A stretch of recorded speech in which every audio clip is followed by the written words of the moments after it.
So now, what are we going to do next? What are we going to do next? The first one says condition. Okay, this condition has to be a true-false field. Do we have any true-false fields with us? Yes, we have. We have created them. So, let's start using them.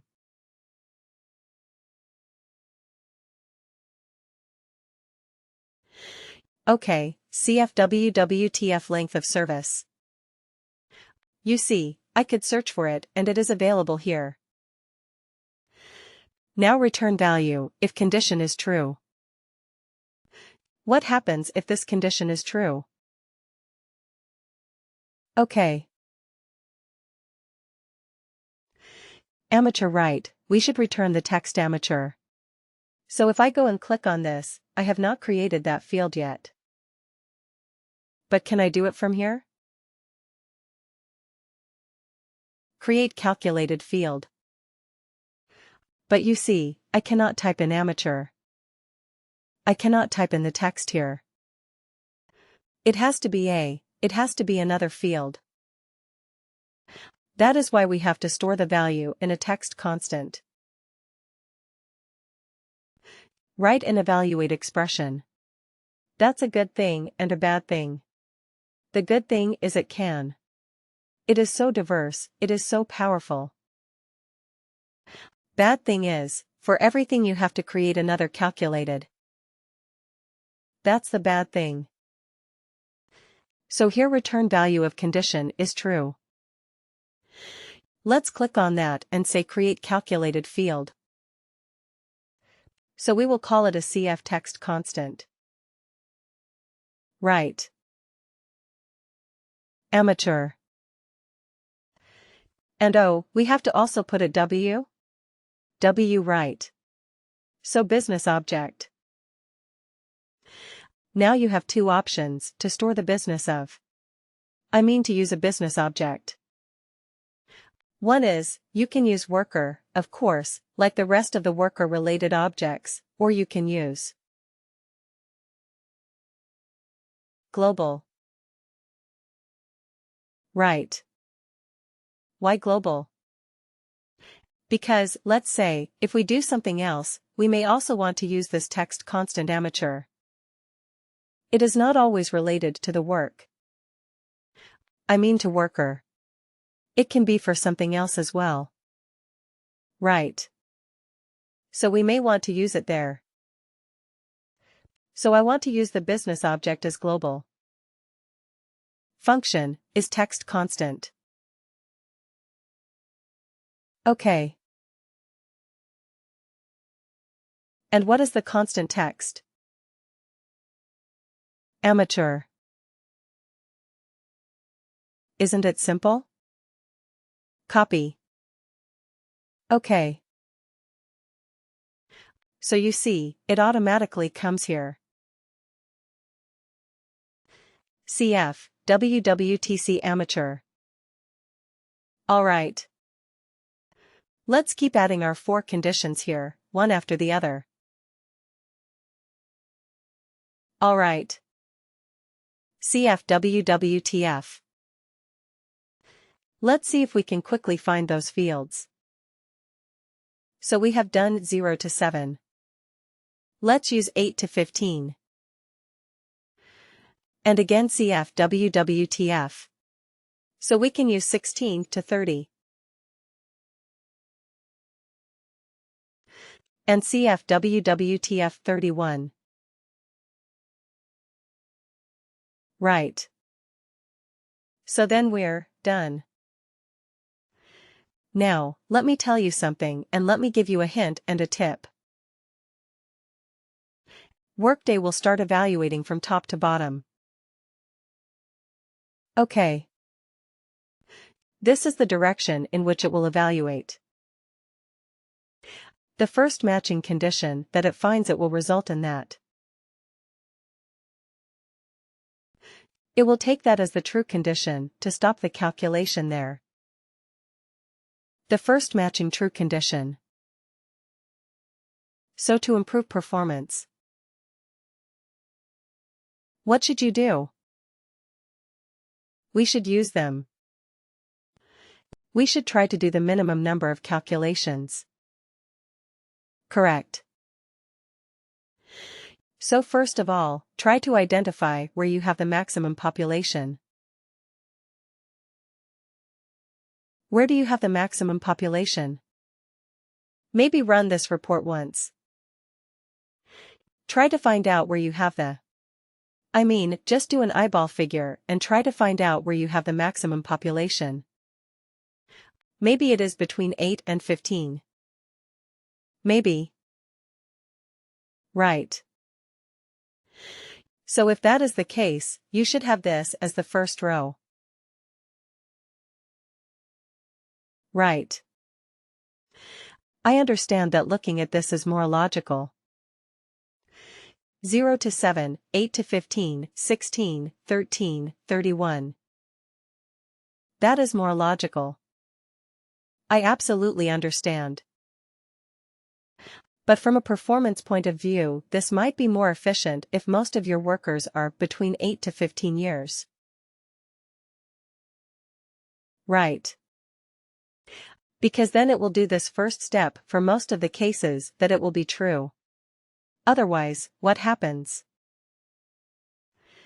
It will first do 0 to 7 calculation. Then it will come to 8 and 15. Correct. So when you design this evaluation especially, keep this in mind. How to improve the performance? Just making this slight change will do you a world of good if you are dealing with large data sets. Okay, so keep this in mind. Always have the first condition as the most common condition that you don't have to do the other calculations at all. Right. So we will find out. We will find out, we don't know yet. Maybe for the time being we can do it like this. Alright. So let's quickly create the other calculated fields. Instead of amateur, what is it experienced, right?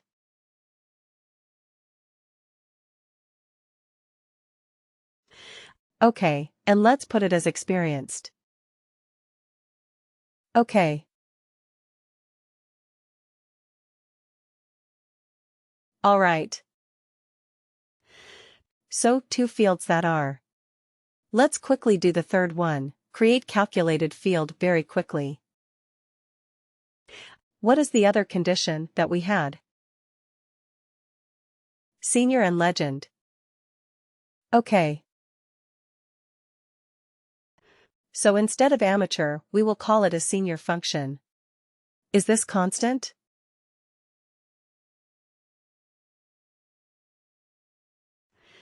Just bear with me because it takes time. I have to create so many different calculated fields. Senior. And what is the last one? Legend, create calculated field. Alright. So instead of senior, we will call it a legend. This object is global. Okay. Function is this constant. And here we are going to use legend. That's it. Right.